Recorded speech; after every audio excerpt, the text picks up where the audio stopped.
So good evening, everyone. I'm here with Alex Carletti, and myself, Gregory, Damaskos, and we're back again to starting to explore the function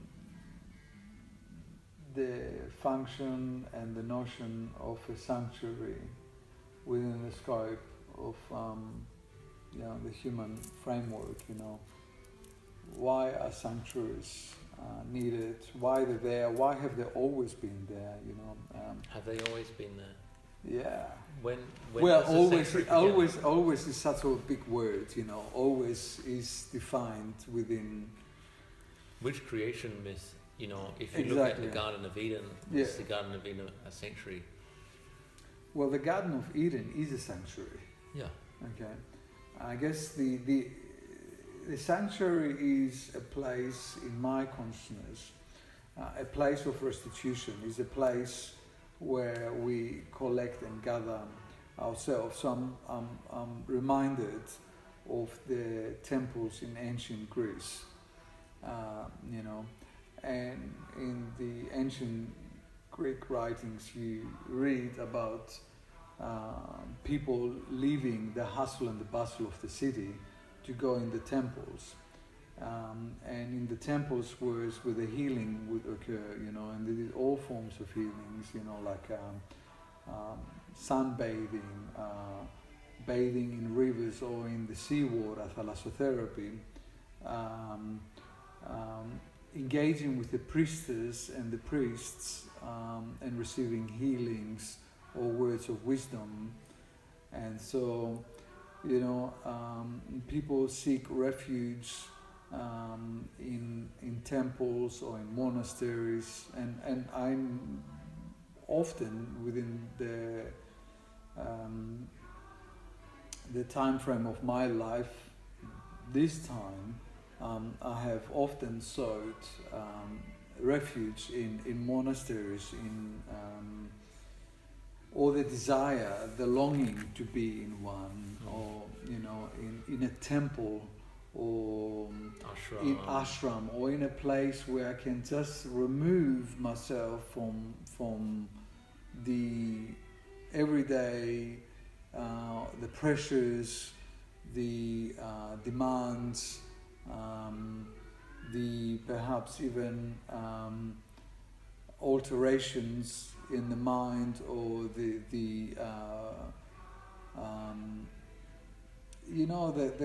constructs perhaps even that I have had created at one point or another in my life, and just kind of like going, I gotta get away from that. I gotta clear my head. I gotta center myself again and bring myself in present time, here and now. Connect again with the multidimensional part of myself, connect again with the earth, connect again in a more direct way with other beings that are attuned, receive an attunement from somebody who is attuned themselves. A little bit like, restoring, tuning your instrument by a good luthier, like guitar builder, or a good piano player, or so being tuned up again, so that you can play your concert again. You can go out there and play your music, or present yourself in the world. So sanctuaries in my consciousness always play a role, or have played a role, and whether it's that we're treating the reality of a disease, of a wounding, and the seen wounding, which might be a blow in the physical body, or the emotional wounding, which might be a blow in the emotional body, or a psychological wounding, which might be a blow in the psychological wounding, or a psychological sphere, or a mental blow, where is a blow in the mental spheres, or, so there is that thing of, there is the reality that we are exposing ourselves to all kind of elements in our everyday life, and sometimes our feathers get ruffled, and other times we really breeze through those experiences in a really functional, evolving way, and that kind of like services, and we're okay with that. We don't seek refuge from that. Sometimes people also they don't wait until the feathers are ruffled to seek that sanctuary. They create space for sanctuary in a kind of like preventative way, or as part of a regime, like it's part of a lifestyle. I'll be doing this in order for me to be prepared, so when the rough seas come, my boat will withstand the storm. And so and this analogy can be taken at any aspect of anyone's life, and any kind of metaphor can be used. But if you keep yourself in good repair, it's like kind of the notion that preparation meets opportunity creates success, or preparation meets the adversity and deals with it effectively, or preparation creates the framework within which opportunity can be actualized. Or if you at the scope of repair, then that preparation might have been sufficient, or it might have not been there, or it might have been insufficient, in which case you must and required to retreat again. And retreating is about stepping back, stock taking. It's about reconstituting, reframing, re-evaluating, re-energizing, re-strategizing, reinvigorating. It's all about this rewriting, remembering perhaps even as well, remembering what were you out there doing in the first place. So this is what sanctuary is ultimately providing. It's a space where that reconstitution or regeneration of self can be achieved, and hopefully the people that hold the sanctuary, the priestesses, the priests, the healers, the shamans, the therapists, the beings that dedicate their lives in that framework, the alchemists, so the attuners, they're attuning themselves sufficiently so that when you come within that environment, you can receive the kind of attunement that you require. And hopefully, and the idea is that the sanctuary should be a space where the kind of beings that you necessitate are there. And so there's, within the scope of our earth right now, right here, there's all kind of different sanctuaries. There's sanctuaries that provide, very specific processes that you might require, where it might be shamanic work of one nature or another. It might be by way of fasting, cleansing, and detoxifying the body. So it's very much orientated in the physical, physiological space, or it might be very much,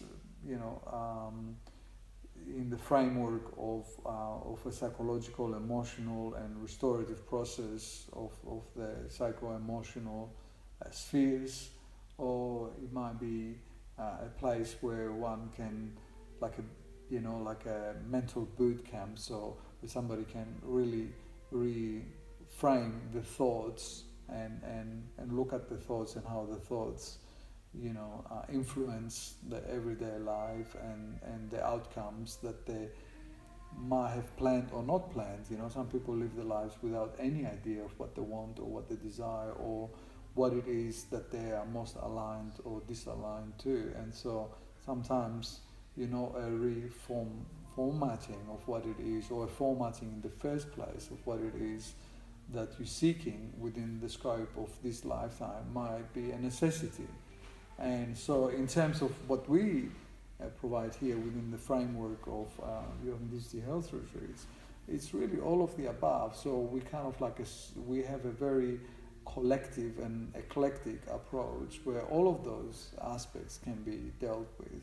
Perhaps not with the same rigor that place that fully specialize in one area or another, but a place where all of those areas can be addressed substantially, so that you can, detoxify, cleanse, reevaluate, reformat your thinking, have the psychological and the emotional healing, and look again as to how you relate to the foods, the exercises, the contemplative spaces, the yoga, the meditation, and the role that those practices play in forming a more well-rounded self. It says a lot. I think that the function of a sanctuary is to act as a container for a person to develop the self-awareness where they can see their life from a new perspective, a new framework, an altered perception. And I think that in our hustle and bustle of everyday life, the pathways that we are continuously entering down, they take a toll on us. And you just have to look at the average 40-year-old person, and you can see how their lifestyle is catching up to them. And it's often at that point where the individual has the midlife crisis, where they have the sufficient self-knowledge and self-awareness to see how their lifestyle has created themselves and has impacted upon not just their physical but... And if they haven't got the knowledge, just to interrupt there, if they haven't got the knowledge, they definitely got the evidence. They've got the evidence. The evidence, and whether they want to turn the evidence into knowledge, so evidence-based, evidence-based realizations, or whether they just want the evidence to be there and it's untapped. So, and hopefully we want to sort of like, this is the whole thing, like within the framework of sanctuary for retreat. We want to make sure that the individual uses the evidence to their advantage, and this is exactly what I'm, often look when I do a thorough analysis or an initial analysis of one's life and how things have worked or not worked for them. Where are they right now? What is the kind of situations they find themselves in? Is this a repeat pattern or not a repeat pattern? Have they asked the kind of questions that one needs to ask themselves? And if they haven't, then what's the evidence that they have right now? What's the fruits of the labor, so to speak? What's the kind of representation of the lifestyle? So in that sense, everybody is a walking billboard that kind of like represents every single decision they've ever made. Correct. It's written. Yeah. It's evident in their face. It's evident in their composure. Yeah. And in the context of the sanctuary, you have the priests and the priestesses, the individuals offering their services, which offer a specialized form of awareness, a specialized form of knowledge, which can attune to that dimension within you, which may be of the physical dimension, it may be of the creative dimension.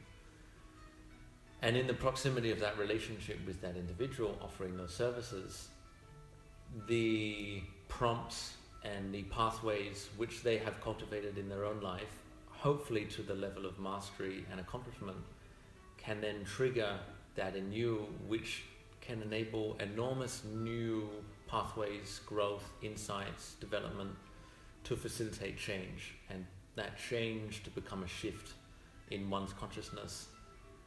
And the insight that I've got is that health is our natural state of being.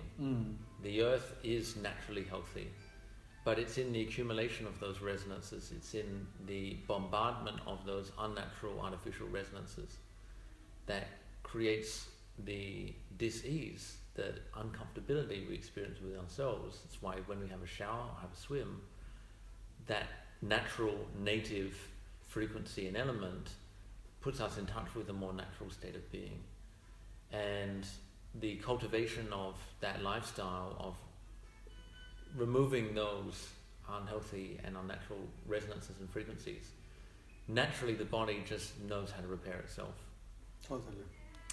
And so that's the approach that we like to take, in a very unpretentious way that doesn't require expensive machines and materials, but in the recognition that what a person needs is process, and that process is unique to every individual, and it's in the tailoring of that process to an individual that enables them to gain the self-awareness, gain the self-knowledge, address the cause rather than just the effect, and to reformat their approach, which is their lifestyle, so that they can return to their dwelling, return back to their home or their families with a expanded, a developed sense of identity, sense of purpose, sense of vision. Totally. And it's in that sense of vision that my function and my training seeks to offer as the therapy that I facilitate with individuals. In indigenous societies, the saying is, people without a vision will perish. And I think that saying is ripe in our society, where the individual vision becomes the scaffolding and the driving force for an individual's quest and individual's desire to place themselves in a world. And it's from the vision, the imagination, the unseen, that everything is formed, whether that's a table, a chair, a couch, a piece of technology. And it's from that visionary state that we formulate our vision plan, our mission statement, our desire to utilize our being towards a particular purpose or function. So, and that is so important, because without that, life cannot have the serenity, because there will be always a longing, and the longing is nothing else other than the alignment of oneself with the true purpose and function in life, because it's purpose and function that gives serenity, not happiness, because happiness is always transient. And in English, at least, we've got the word happiness is actually very well placed in the context of something happening, and I guess, and that's something transient. So without going too far into the explorations of that, and just purely highlighting the necessity that that function or that exploration has in one's life. And two things that I want to highlight: A, how important that is in order to find, I'm reminded of the Greek word ataraxia, which is serenity, inner peace, resonance, oneness. It's a very rich word. It's not used in that context in the English language, but it's a very profound word, And ataraxia, should be at the core of every being as an aim for their life, the finding of that, tranquil, serene place where you are in harmony, a harmonious, playing out, or a harmonious expression of yourself. So becoming that very essence which you are and playing it out, not being wrongly placed, but being rightly placed. And the crisis is there, whether you call it midlife, I think you mentioned it as a midlife crisis. The crisis is there to provide an opportunity, or to present itself as a threat, which either it will destroy you, or it would build you into that new, which you refer to, a new sense of identity, having taken in consideration all the elements that previously were not reflected on. And this is exactly what we offer here in this collective process, in this sanctuary we call Authenticity Health Retreats. And where it is unique, which you mentioned as well, is in that individual approach that you're not placed within a context of a given framework or a given process, but that the process wraps itself around you to look at how you require to be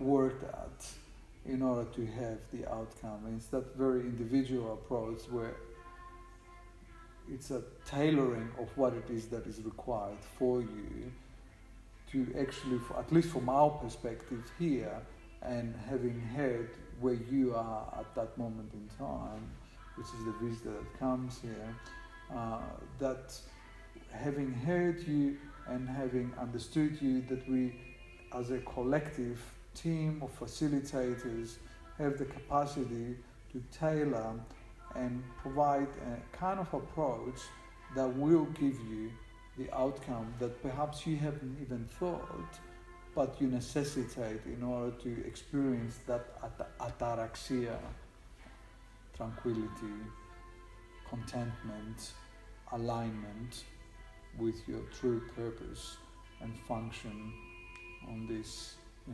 life. One of the most powerful agents for change is unhappiness and discontentment, and it's often when we find ourselves in a position where we're cursing our fates, where we're questioning our faith, we're wondering why our circumstances have become what they've become, that something is born within us. Sometimes that's an urgency, sometimes that's a necessity, sometimes that's a new sense of being or a new sense of responsibility. And as a collective, what I'm observing is that there is an enormous amount of discontentment. Human beings on this planet are not happy. We're not a happy family as a collective. And there is the sense that there is injustice, there is a sense that there is discontentment among many, many groups and many individuals. And there are many questions that arise within that discontentment. And it's that discontentment which can be the driving force for change, rather than being the driving force for letting things go the way that they've always gone. Yeah. It's either inertia or expansion. And I think the approach that we are trying to facilitate in our own lives is in using those experiences and those emotions as the driving force for transformation, as the driving force for change, rather than being dragged through the mud with them, using them as the fuel in the fire of transformation, where we can take our life back into our own hands and be the change that we wish to see, and make those changes in our own life and step up, often to a new caliber, to a new platform, to a new light, so that we are not simply the victims of a world that doesn't seek to recognize us, but we are the heroes, we are the progenitors of the new world that we are seeking to create. And that requires a shift where we take responsibility as the creators of our life, rather than as the victims in the circumstances of the dream of another. Yeah, and I guess this is where sanctuary comes into it, because sanctuary is the interlude as well. That's another way of looking at it. It's the space where not much else is done, other than a reflection. An interlude is the space between two, one space and another, and without that, no matter how that is done, without that, it's very difficult to progress forwards if you just keep going without that, space, the interlude, the reflection.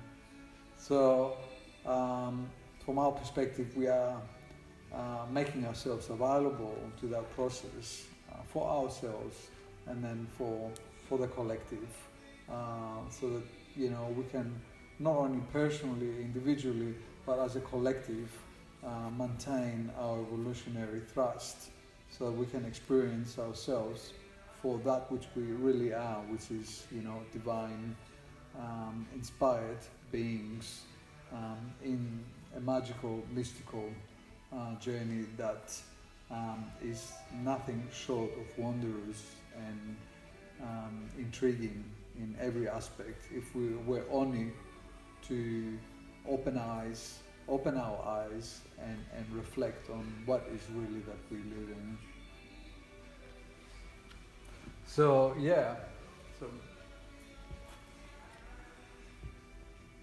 sanctuary, what else can we want?